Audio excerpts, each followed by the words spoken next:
ઉદયભાઈ ને રામ રામ કરીને પછી ઉદયભાઈ ને વળાવી દીધા આપણે જુનાગઢ બાજુ। તો જય હિન્દ અને જય માતાજી મિત્રો, સ્વાગત છે તમારા મારા મિની વ્લોગમાં। પછી સવારમાં હું ને ઉદયભાઈ નીકળી ગયા હતા ઉના તરફ બાજુ।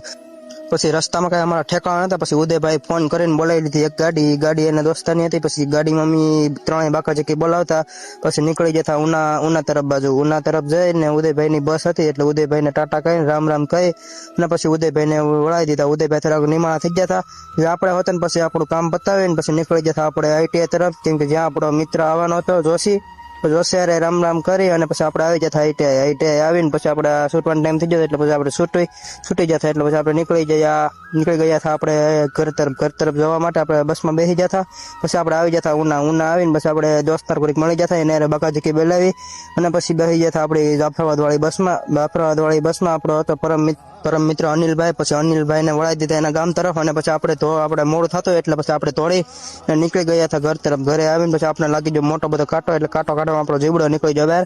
પછી કાંટો કાઢીને હું જીતું કાકા નીકળી જતા, આપણે થોડું કામ હતું એટલે ટીંબી બાજુ નીકળી જતા। ટીંબી બાજુ જઈ અમારા જે માંડવી હતી એને કાણી કઢાવને હતી એટલે કાણી આપણે થોડું ઓર્ડર આપવા આવ્યા હતા એટલે ઓર્ડર આપી ને પછી હું જીતું કાકા પછી નીકળી જતા। ટીંબી હતી કામ હતું ને કામ પતાવીને પછી હું જીતું કાકા નીકળી જતા ઘર તરફ। પછી આપણે જવાનું હતું ઉટવાળા, કેમ કે આપણે ગાડી લઈને પછી હું નીકળી જતો ઉટવાળા વિપુલભાઈ ને લેવા। પછી વિપુલભાઈ ને લઈને ઘેર મૂકીને પછી આ હું જીતું કાકા આવી જતા કપ્પામાં, કેમ કે ઓલો અમારે લેવા જવાનું હતું।